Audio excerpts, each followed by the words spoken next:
Oi pessoal, tudo bem? De volta aqui com o nosso programa Papo de Negócios e Franquia. Hoje é um dia muito especial, que nós estamos aqui com um ícone aqui do setor de franquia no Brasil, um cara que ajudou aí a desenvolver essa indústria, que hoje é o diretor de uma das maiores empresas aí de franquia brasileiras, que é o João do Rei do Mate. Ô João, obrigado por você ter vindo aí, aceitado prazer em revê-lo, o nosso convite. Você vai ter muito tempo aqui para falar bastante aqui sobre o Rei do Mate.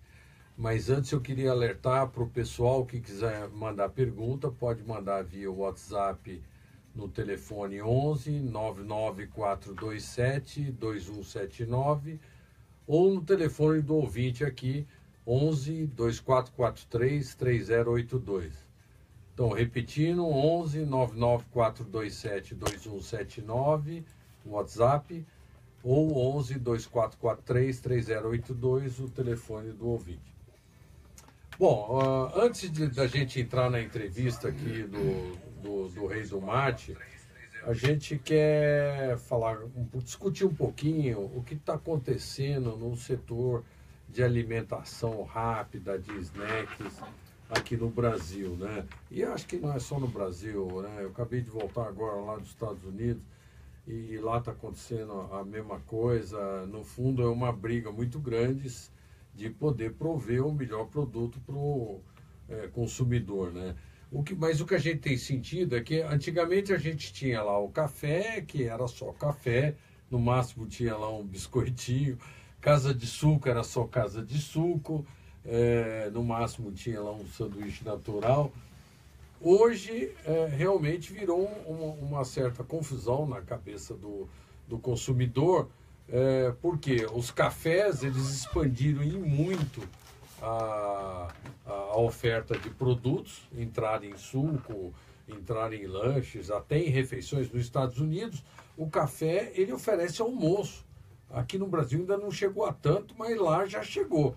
Lá o café ele tem um almoço mesmo, salada, um peixe, uma carne, etc. E no caso de casa de sucos, logicamente, também cresceram muito a oferta. Então, a primeira coisa que a gente quer discutir um pouquinho aqui é o que está acontecendo. Hoje todo mundo quer vender de tudo, ô João, porque a competição está desenfreada, ou é para rentabilizar o negócio. Como é que faz? Cada. Ou está tudo misturado? Um cada, mas eu acho que a gente pode falar. Na realidade, o que determina isso é o consumidor. A experiência do consumidor, a necessidade.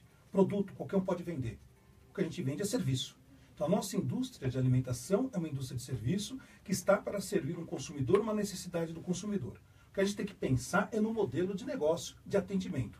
Então, quando você fala no quick service, né, fast food, ou então as formas de você estar atendendo aquele consumidor, aquele modelo de negócio que vai determinar. Ou seja, no nosso caso, do Rei do Mate, que entra e com outros nichos, é o snack. É aquele momento da refeição fracionada, que é isso que você acabou de comentar, o que mais está crescendo nos Estados Unidos.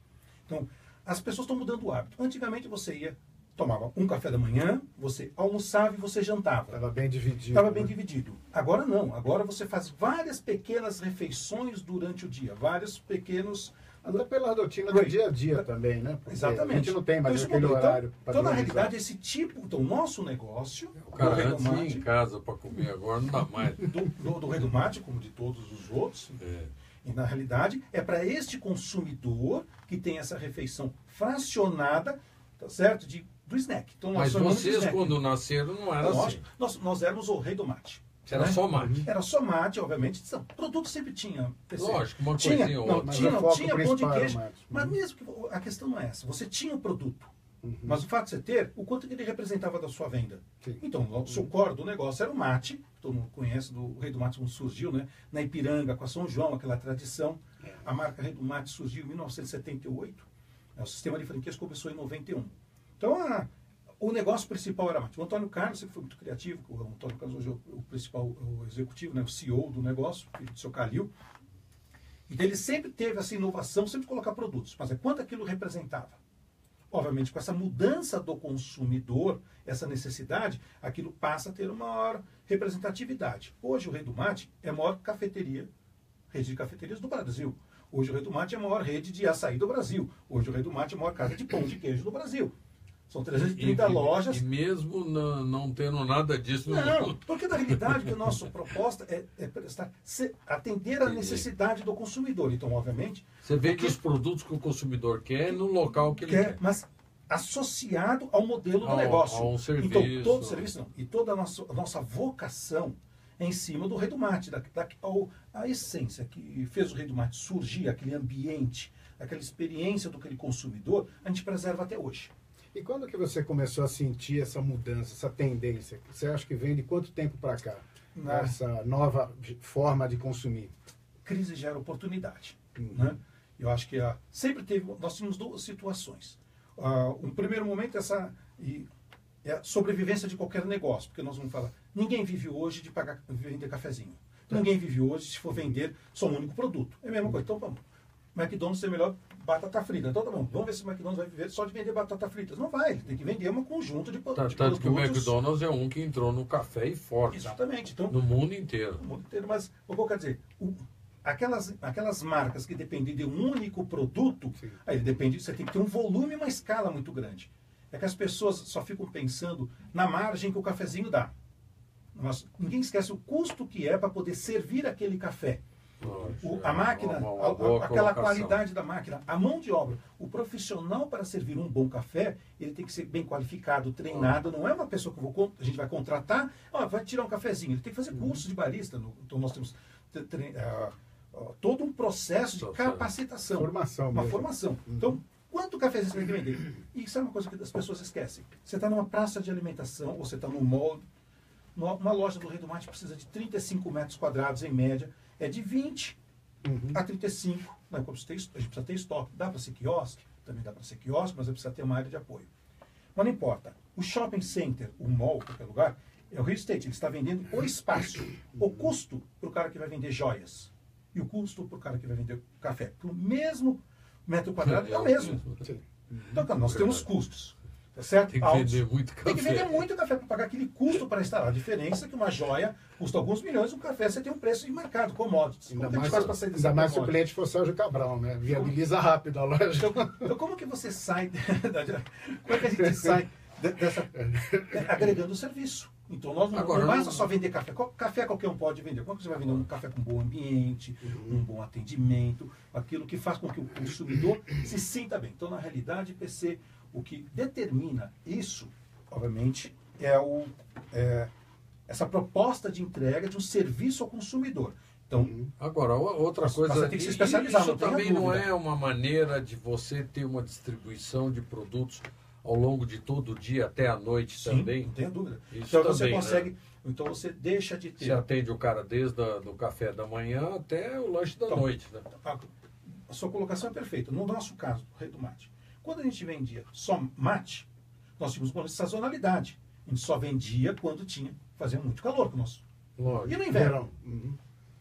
Hoje nós não temos essa sazonalidade, porque nós temos um mix que nos permite. Então, no inverno, o nosso hábito de consumo é outro. A gente toma mais salgados, outros tipos de salgados, tá certo? Cafés, chocolates, nós temos todo aquele cappuccino, né? Nós temos cappuccinos excelentes. Inclusive, lançamos agora uma linha com chocolate belga.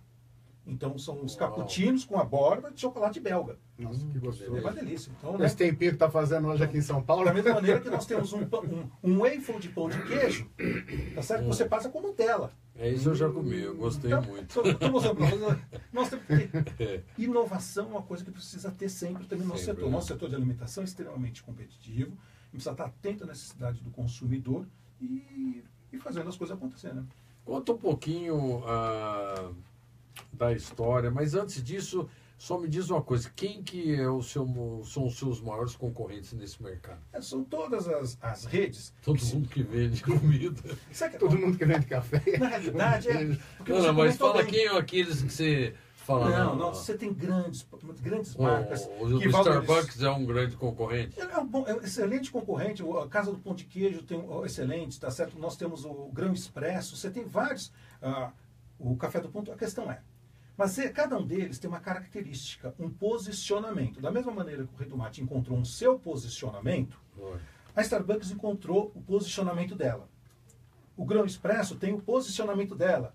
Casa do Pão de Queijo, cada um tem o seu posicionamento, da mesma maneira que a Mega Mate, né, que vende o mate dela, só que tem uma forma diferente. Então, assim, você tem vários concorrentes no mercado, só que cada um busca o seu nicho, a sua maneira de se comunicar com o seu consumidor. O que acontece, PC, que aí sim, se a gente for pensar, hoje nosso maior concorrente é o celular. Opa! É o tempo. É o dinheiro, porque nós estamos falando o cara gasta o iFood. Não é isso, não é iFood. É o pré-pago. É o wallet money. É o dinheiro. Ele tem que gastar dinheiro para ter dinheiro. crédito então, o que no acontece? celular. Quem é o nosso concorrente? Nosso concorrente de todo o varejo é aquilo que o cara fica sem comer, mas não fica sem aquilo celular. que muda o seu hábito, porque sua fonte de receita é uma só. Então, eu tenho um caixa certo, que eu preciso ajustar a minha vida para adequar. Então, qual é o meu concorrente do cinema? Qual é o meu concorrente do restaurante? Qual é o meu concorrente? Eu acho que a primeira coisa nós temos que nos adequar a essa capacidade de gasto do consumidor. Então, o que a gente vai encontrar é de que maneira nós vamos estar atuando para ser relevante para esse consumidor. Pegando só uma carona onde você está falando, como é que você vê então o futuro? Como é que você vê aí? Eu sei que a gente não tem uma bolinha de cristal, né? Porque na realidade o futuro vem muito rápido e muda muito rápido. Como é que você vê dentro do teu segmento os próximos anos? De uma maneira mas muito positiva. Se a gente, o Paulo estava comentando no mercado americano, né, do percentual. São Paulo tem uma característica de gasto com alimentação fora do lar muito parecida com o de primeiro mundo. Mas São Paulo é uma exceção dentro do processo do Brasil como um todo. Tá certo? Nós temos quase 34% a pessoa vai gastar com alimentação fora do lar. Tá certo? Ok. E ainda não vai ter que pegar.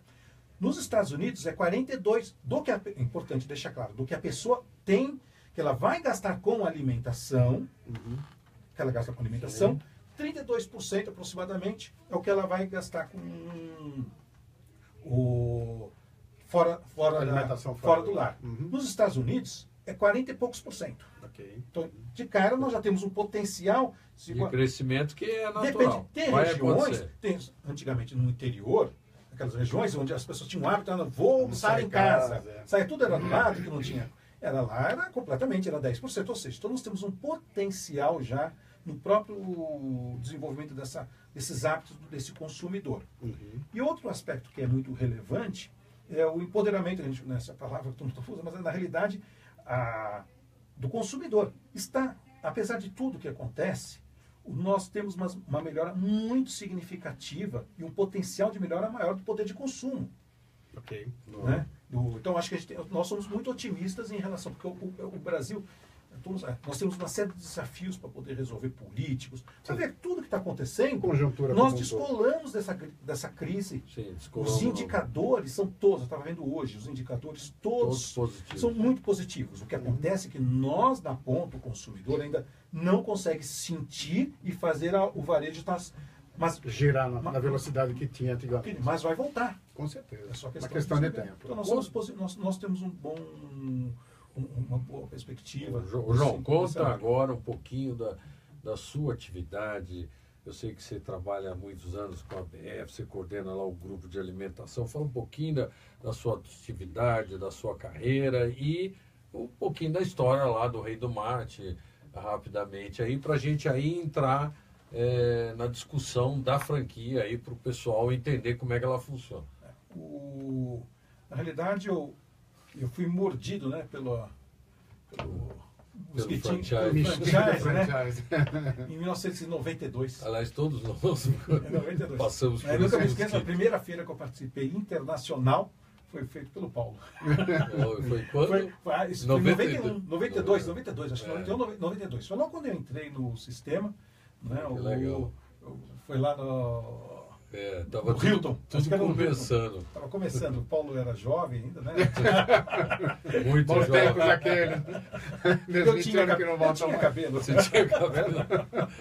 Então, na realidade, eu comecei no sistema de franchise em 92.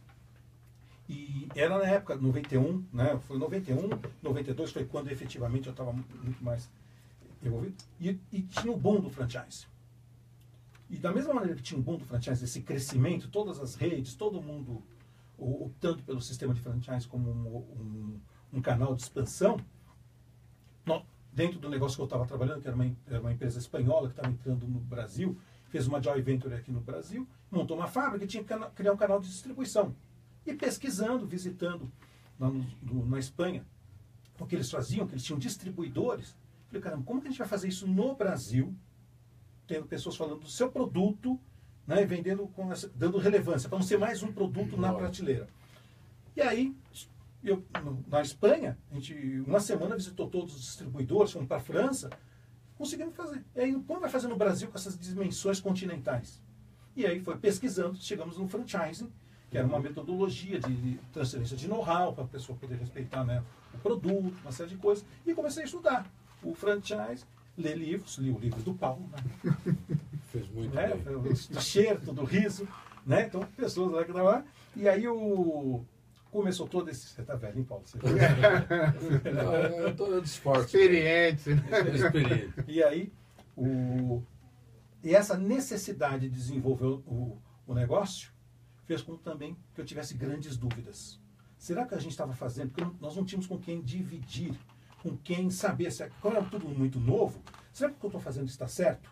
E eu comecei a ficar com questionamentos em relação até ao modelo que a gente estava adotando. E aí eu descobri que tinha uma Associação Brasileira de Franchise. E quando eu cheguei na Associação Brasileira de Franchising, eu descobri que as dúvidas que eu tinha não eram só minhas, eram de outros. Só que as dúvidas que eu tinha, os outros já tiveram e tinham uma resposta.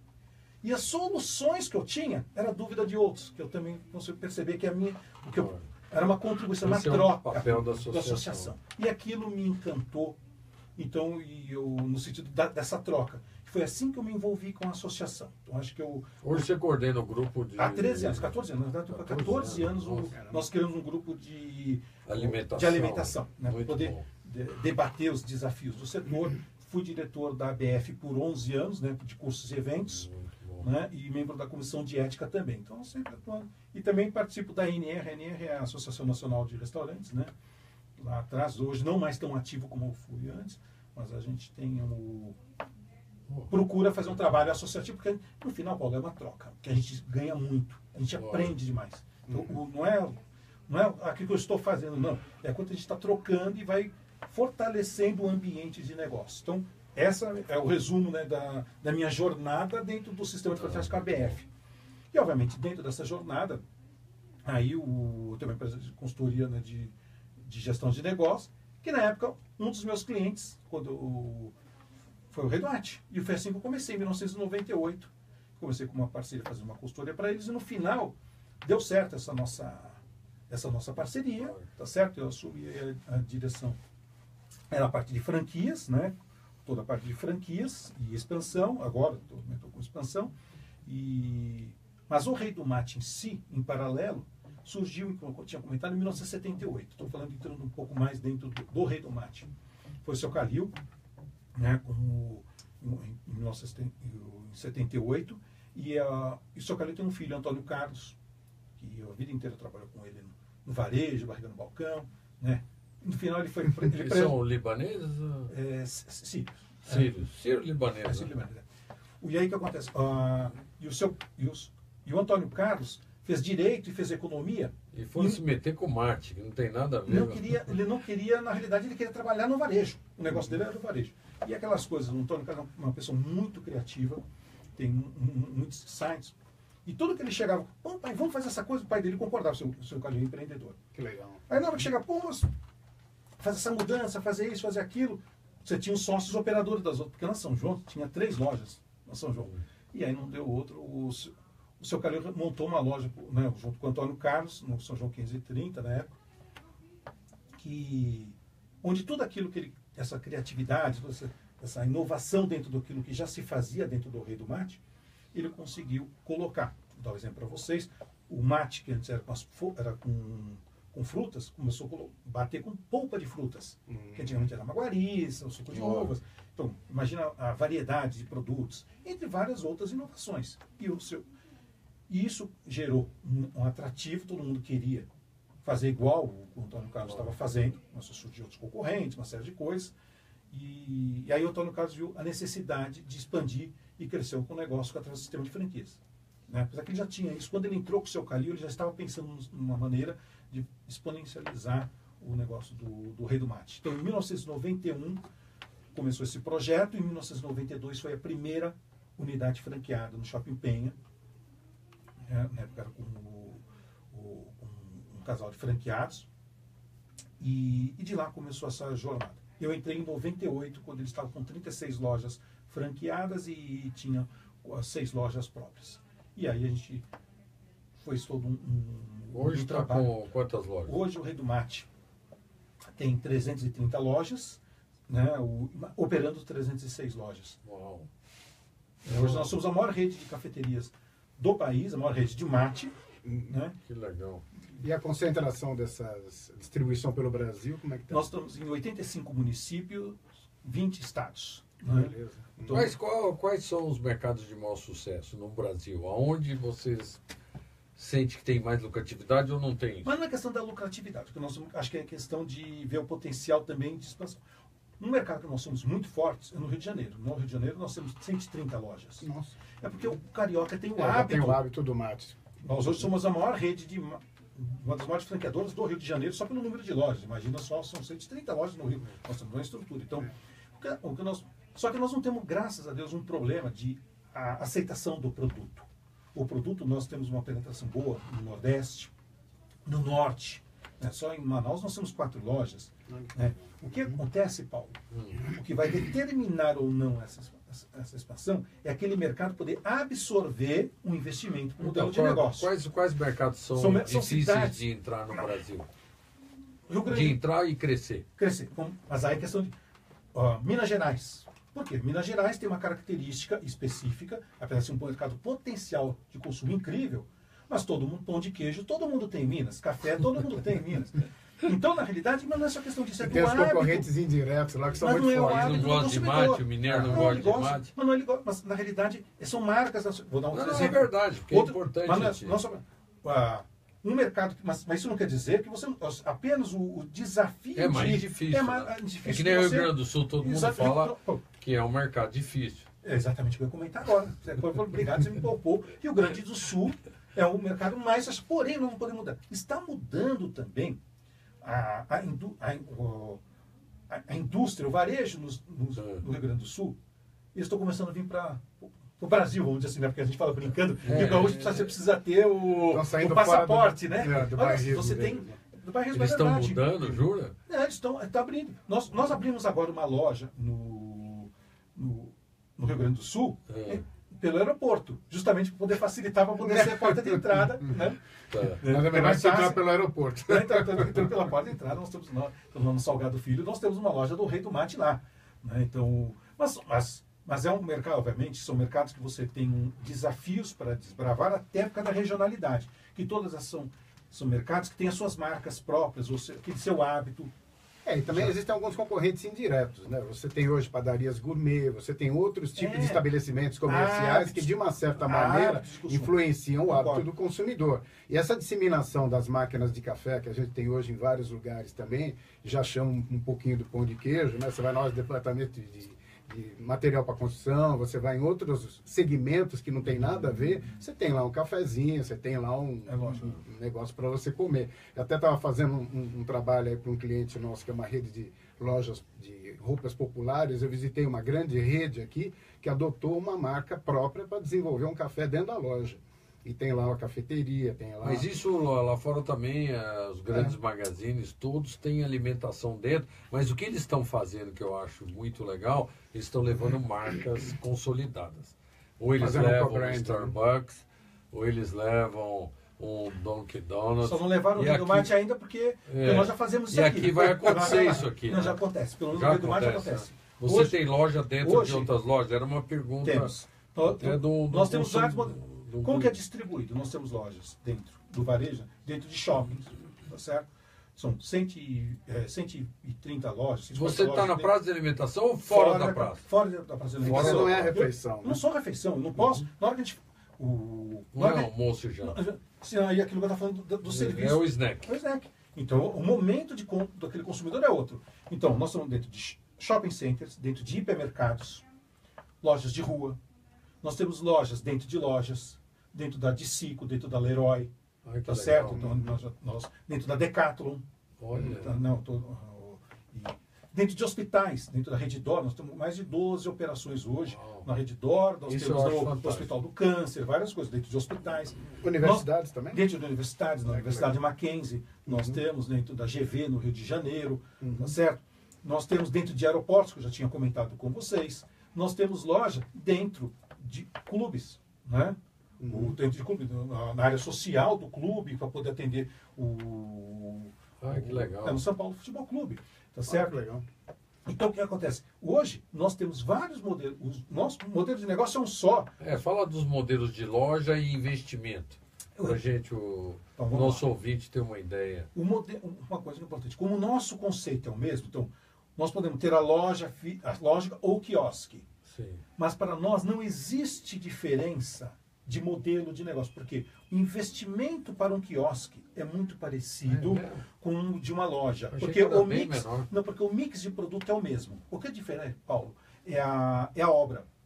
Então, o que acontece? Só que os equipamentos são os mesmos. Então, o investimento hoje, ele varia do Rei do Mate, vai de 300 a 400 mil reais. Aí, na média, 380 mil. Num quiosque, só que de equipamentos, você gasta na faixa de 100 mil reais de equipamentos. Tá certo? Então, num quiosque. E numa loja, 100 mil reais. Mas, tá mas o investimento final uma obra, quiosque deve ser menor. Não, Paulo. Uns 200.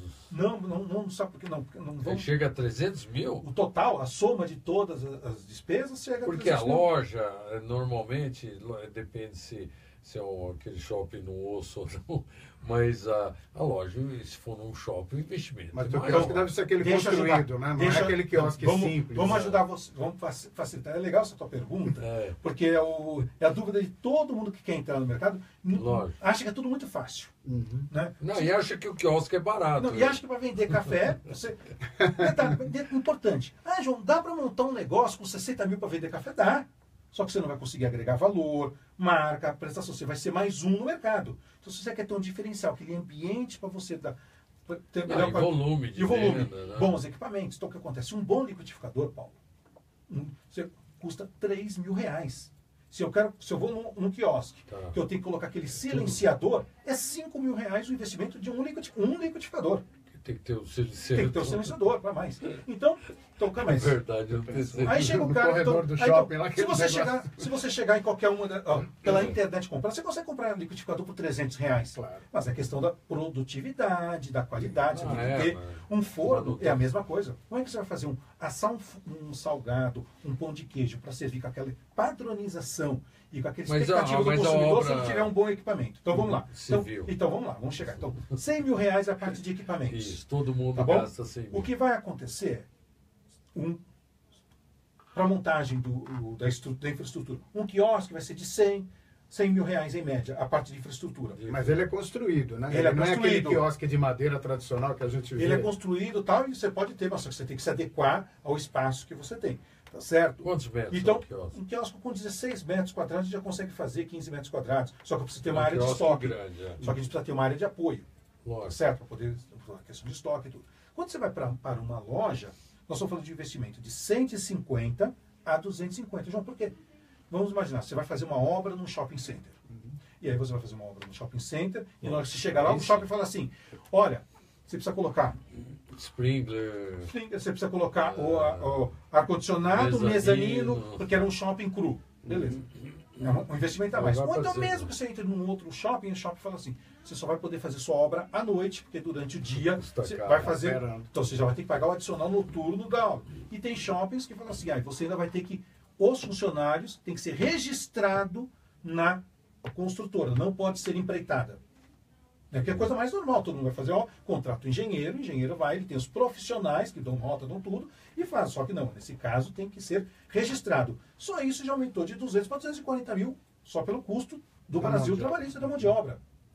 Então, mas mesmo assim, vamos imaginar então um investimento de 180 mil na média, partindo você acha um ponto, que tenha tudo. Então a diferença que nós estamos falando aqui, Paulo, é de 80 mil reais, 100 mil reais. Ah, é tão grande. O restante é igual. Calma aí. Uma loja de quiosque, as pessoas esquecem. O funcionário de um quiosque é o mesmo número de funcionários de uma loja. É o mesmo. Nós temos... A diferença é que o quiosque está aberto e a loja está Todos fechada. precisam de uniforme. Certo? Todos. Agora só te ajudar aqui. Todos precisam de uniforme. Todos precisam. Então, somou. Então as pessoas esquecem de fazer essa conta. E isso não é para isso é para um café, imagina, para qualquer setor de alimentação. E o faturamento é mais ou menos igual da loja, do quiosque? Faturamento vai depender muito de ponto, Paulo. Lógico. Depende do fluxo que nós precisamos ter. Mesmo no mesmo shopping. A vantagem do quiosque, como ele geralmente está posicionado num local de maior visibilidade, onde está no fluxo, ele tem um índice de captação maior. Por outro lado, você tem um problema. O quiosque, ele é uma área não é de locação, é uma cessão de uso de um espaço por um período determinado, que é como se fosse merchandising. Então você tem que renovar. Então, da mesma maneira que você tem essa possibilidade de você ter um custo menor ou ter um faturamento maior, o risco é maior, porque chega o shopping e fala assim, olha, eu vou precisar desse ponto a semana que vem, você tem que tirar o quiosque dali. Já enquanto que na loja você tem uma estabilidade maior que te permite ter uma taxa de retorno de investimento. Então hoje, eu não estou falando em relação à Redumate, nós estamos falando de uma maneira geral. As pessoas têm que pensar em parcerias de longo prazo, Paulo. Não existe esse negócio. As pessoas não fazem conta. Qual o prazo de retorno? De 24 a 36. Lindo, beleza. Ele contou o trabalho dele? Ele contou o custo de oportunidade do capital? Simples, uma pessoa que, se a gente gasta 400 no Redumate, que gaste 500 mil reais com ponto, com tudo. Uma pessoa para ter 500 mil reais, se ela começa a fazer o planejamento 5 anos antes, é 8.333. É só dividir 500 por 60 meses, que é o prazo do contrato. Esse é o principal. A partir do princípio do primeiro mês, já começa a guardar o dinheiro para recuperar o principal. Só que aqueles 500 mil estavam aplicados no banco. Estava dando uma segurança, uma aplicação que está caindo a taxa de juros, hoje 0,6, 0,5 ao mês. Mais 3 mil reais de remuneração do capital. E o trabalho dele? O Prolabore. Vamos colocar quanto custa um gerente? 3 mil. Ou seja, então a soma disso vai dar 15 mil para poder. Aí ele pega 500 mil, divide por 500 mil dividido por 15 mil, 33 meses. E as pessoas se iludem e falam, 33 meses. Não. E o principal? E ele tem que ter, obviamente, todo um trabalho. Então, hoje, ser empresário... Em quantos meses ele retorna? Então, essa média que eu acabei de comentar com você. 33. Vai de 30 a 40 meses, mas, Paulo... Está bastante bom porque você está fazendo da forma correta. Porque tem muita gente que ilude no mercado falando que o retorno é 18 meses, 24 meses. A gente vê muita besteira sendo falada. Mas é alinhamento de expectativas. O consumidor não sabe. Mas é por isso, então, só outro, acho que é um número que é importante. O Redumate, acho que esse trabalho que a gente leva muito a sério de parceria, porque franquia é parceria, é olho no olho, realmente, porque são desafios. Nós, 19 anos consecutivos, o selo de excelência em franchise da BF. Fomos pela 4ª vez consecutiva, agora do Grupo Bittencourt e lá da Gouveia de Souza, o top 25 do franchising, entre os top 25 do franchising. Sempre tivemos desde a primeira edição da Pequenas Empresas Grandes Negócios, entre as 3 do setor de cafeterias, aí já ganhamos. E mais do que isso, realmente para nós como? A idade média dos nossos franqueados na rede é de 9,2 anos. As lojas dá 8,6. Então o que acontece? Porque obviamente eu tenho franqueados com mais lojas. Então, qual é esse de concentração que você tem hoje? Franqueados com mais de uma loja? Quantos % da rede? Não, aí que é a franquia múltipla, que a gente está vendo que é uma evolução e tem que ser no mercado mundial. É o que nós estamos comentando aqui, porque tem que profissionalizar. Exatamente. Então, o multifranqueado, aquele franqueado, ele é muito mais profissional, porque ele tem mais gestão. Isso. E o cara precisa ter escala para poder justificar esse investimento. Então, o que acontece? Hoje nós temos as 330 lojas, são 212 franqueados.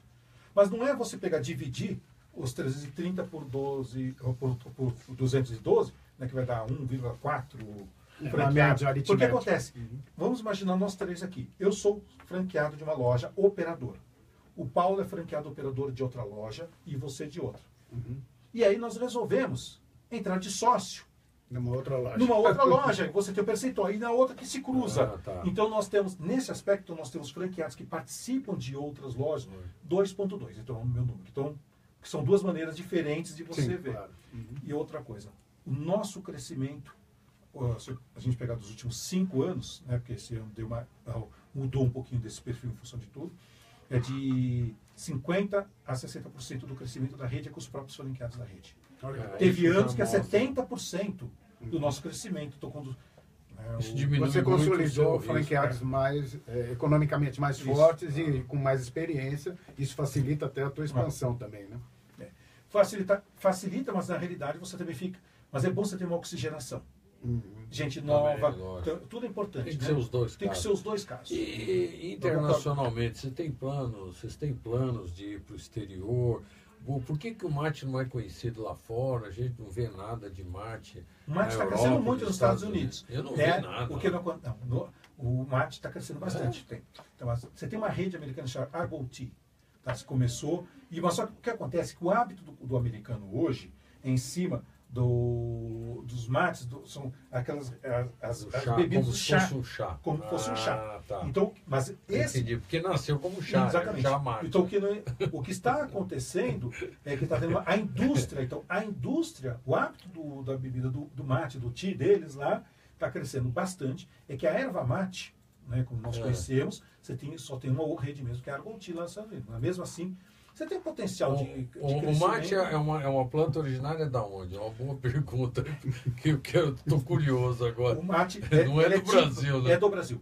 Ele é Brasil, mesmo? Paraguai e Uruguai, e Argentina. E Rio Grande do Sul, E Argentina.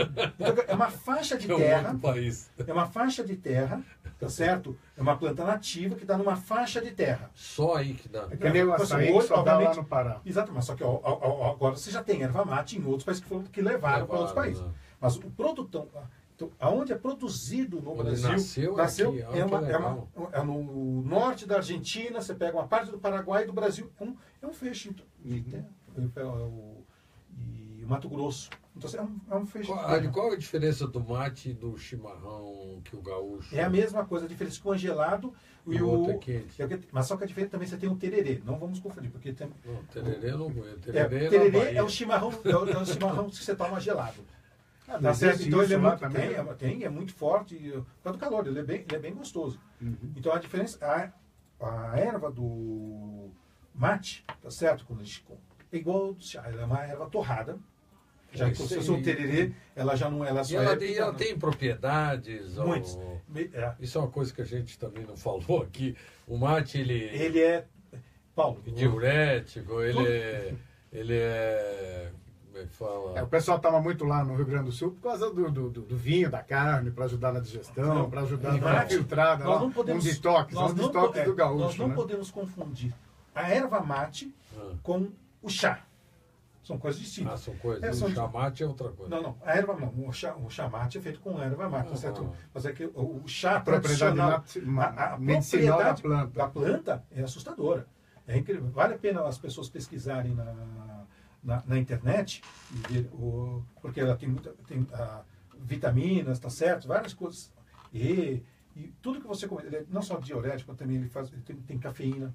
Ele tem várias coisas. Ele tem várias propriedades, a erva mate, muito interessantes, inclusive medicinais. Só que, obviamente, é uma planta. Que legal, tá vendo? Isso eu acho que é muito pouco. Mas gostoso, mas ele é refrescante. E ele é muito refrescante. Mas esse que tem nos Estados Unidos é originário desse ou é o modelo híbrido que eles fizeram? Na realidade é o híbrido, mas só que na realidade, já no caso específico da Arbol Tea, ela usa mesmo. E quais são os seus planos? A gente já falou uma vez de ir lá para Miami, lá para Flórida. Eu acho que seria tão legal uma rede brasileira. Nós não podemos. Acho que um interesse, obviamente, a importância, acho que de qualquer marca, ela se consolidar em novos mercados é muito importante nessa construção de marca. Então, óbvio, então nós sim temos esse sonho, nós temos essa vontade, mas só que nós temos que ter muito pé no chão, Paulo. Nós temos tem que ser humilde, começar pequeno, fazer as uma pessoas experiência. esquecem a dificuldade o mercado, você conhece bem que você atua lá, o mercado nos Estados Unidos é um mercado extremamente profissional e de uma escala completamente diferente. Então, nós sabemos de várias marcas que acharam que era só entrar no setor de alimentação e perderam milhões de dólares. Só que a diferença é que lá, que tudo é igual, a diferença é que é milhões, só que lá milhões de dólares. Então você sai bem caro. Então sai caro o erro. Então você tem que ter todo dia a gente tem uma faculdade de aprendizado, lá é Harvard. Você tem que ter um foco. Então, a resposta que eu dou para você, Paulo, é que o nosso foco hoje, nós vemos muitas coisas que a gente precisa fazer, que dá para fazer de oportunidade no Brasil. É que a gente fala brincando. Nós não estamos procurando sarna para se coçar. Mas se alguém quiser vir coçar, a gente conversa. No sentido, assim, vai ter que ser com bom planejamento, sem ilusão, pé no chão. Então, nós temos muito claro que tudo que fica muito bem alinhado, planejado, a gente consegue minimizar riscos.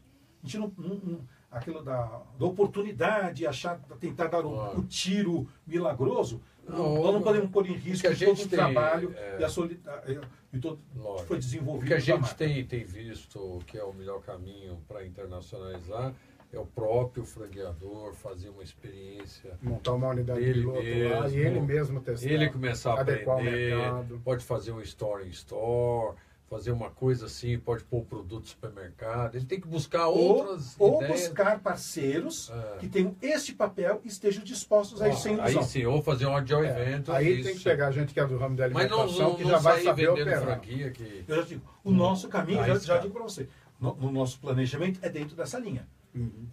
Ter alguém... Porque, Paulo, da mesma maneira, olha que loucura. Se no Brasil nós já temos uma grande dificuldade de entender o hábito do consumidor em cada município, cada cidade, aquele franqueado, não só para qualquer situação.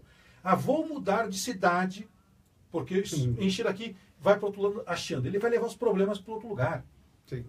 E um problema a mais, que ele não conhece ninguém da região, vai ter que se adaptar. Então, a pessoa que já está naquela região, já conhece todos, já sabe das dificuldades, tem desafios. Imagina alguém que não é daquele mercado. Não, muito mais difícil. É muito mais difícil. Então nós temos que tentar qualquer local. Qualquer local. E fala um pouquinho como é que está sendo esse ano para vocês, perspectivas para 2018.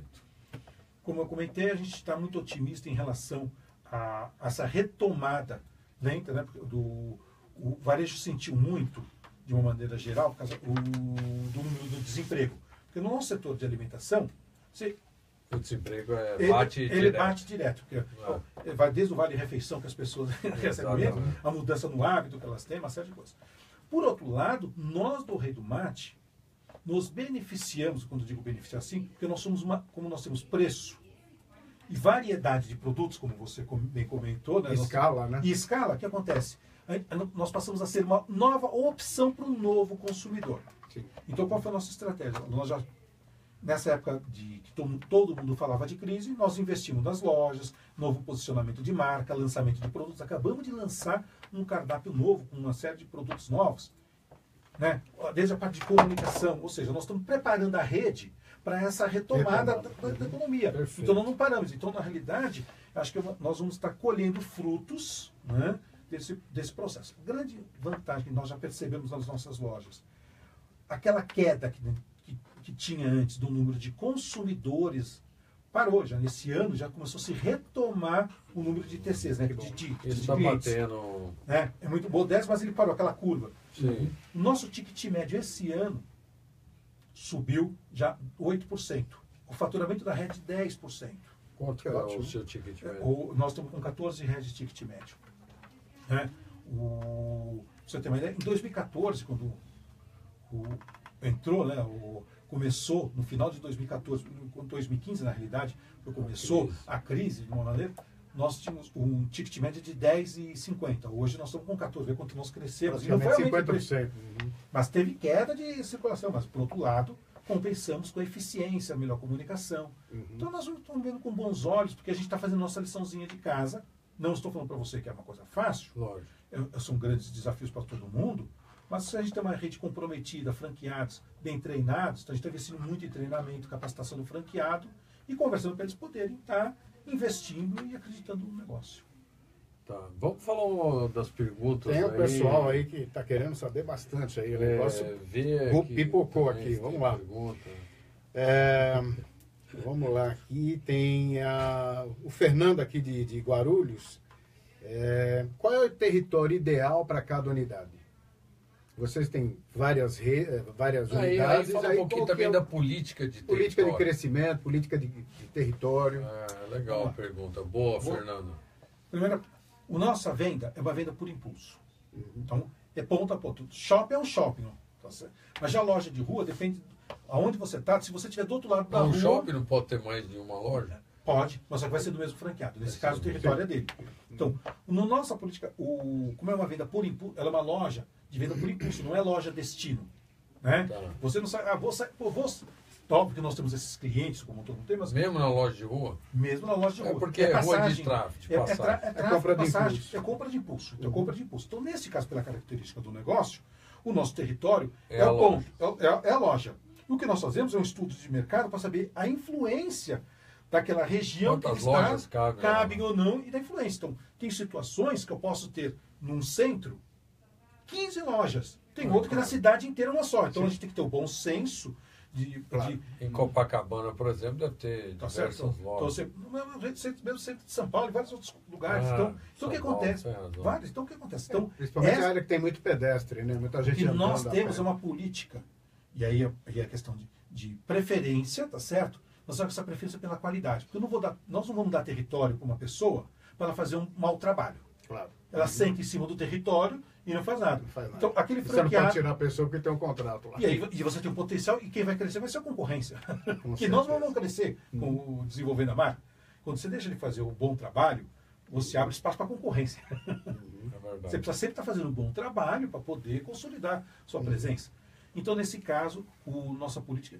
E nós somos muito fiéis a isso. Tanto que os nossos franqueados, todos, né, o índice de crescimento nosso com os mesmos franqueados da rede. É porque nós damos preferência a crescer com os franqueados da rede, que estão desenvolvendo bom trabalho, são parceiros, abraçam a causa, né, e defendem bem a marca dentro dos nossos valores. O nosso amigo, o Denis Santini, está perguntando se o Rei do Matos tem feito ações de mobile e a tendência das ações digitais. Como é que você tá Denis, obrigado pela pergunta.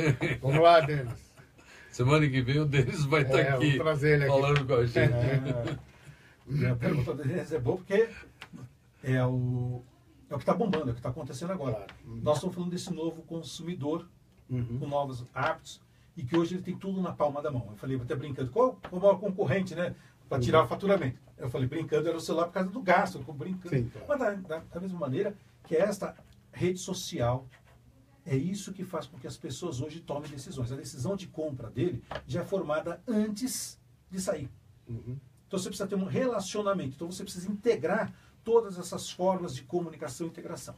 O Rei do Mate que a gente começou a fazer. Nós somos a primeira rede a colocar de uma maneira maciça o Wi-Fi grátis para todos nas nossas lojas. Então nós já estamos hoje com 150 lojas, já, por que não colocamos em mais? Porque tem um lugar, Paulo, que você não tem internet com a velocidade necessária. Esse é o Brasil, infelizmente. Fica até pior, né? Senão fica pior, senão eu vou frustrar o consumidor. Então nós temos uma parceria com uma startup muito boa chamada Wi-Fi. E é interessante que com isso, aonde ele entra na loja do Rei do Mate, na mesma hora, ele já recebe um push com mensagem. Seja bem-vindo ao Rei do Mate com uma promoção.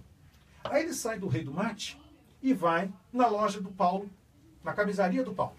Se o Paulo tiver o Wi-Fi também lá, ele vai receber o Paulo. Bem-vindo à minha camisaria, ele vai... Detalhe, o cliente se cadastrou no Rei do Mate. Mas quando entrou na loja do Paulo, não precisa se cadastrar, já entra na internet. Tá compartilha e começa a cruzar. Então a gente tem... Hoje, nós já estamos com uma base de mais de 80 mil.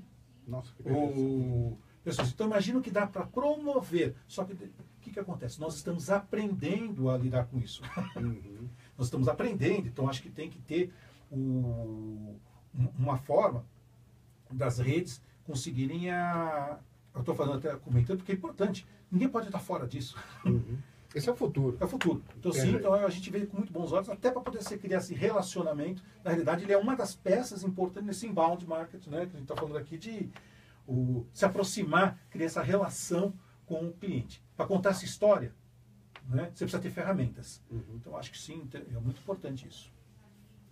Então, tem uma menina aqui de Madalena, no Ceará, a Thalia. Obrigado aí por você estar nos prestigiando aí. E ela quer saber a partir de quantos habitantes, qual é o critério populacional ideal para se implantar uma franquia. Como é que você mede? Uma cidade de interior, né? Aliás, o interior do Brasil, acho que tem um potencial espetacular. Eu fiquei muito impressionado.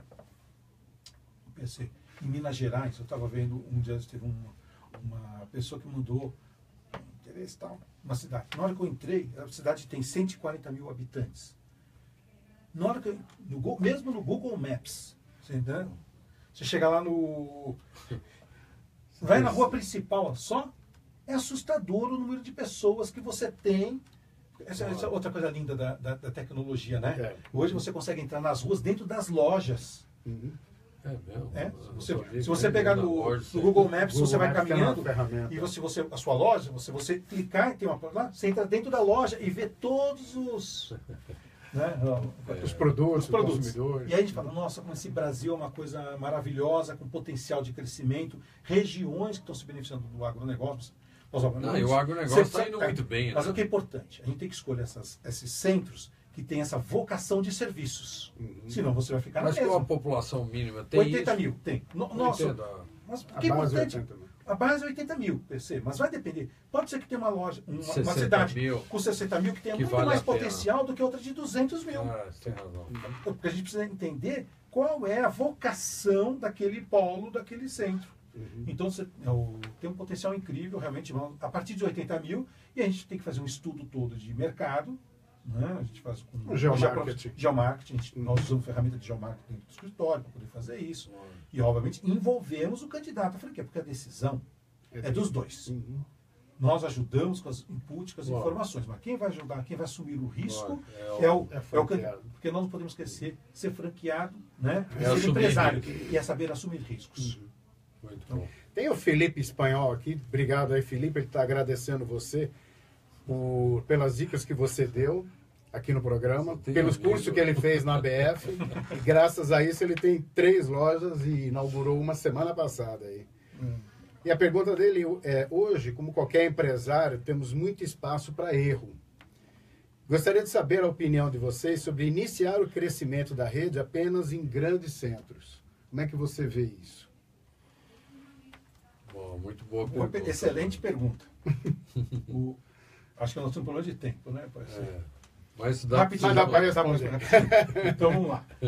É um grande desafio, porque nós não podemos esquecer, sopa quente se toma pelas beiradas. Porque quando você também entra em grandes mercados, a concorrência é muito maior e você vai ter muito mais ser muito mais exigido. Detalhe, você tem menos opção, você não pode errar. Sim. Se errou, você errou. Então a vantagem.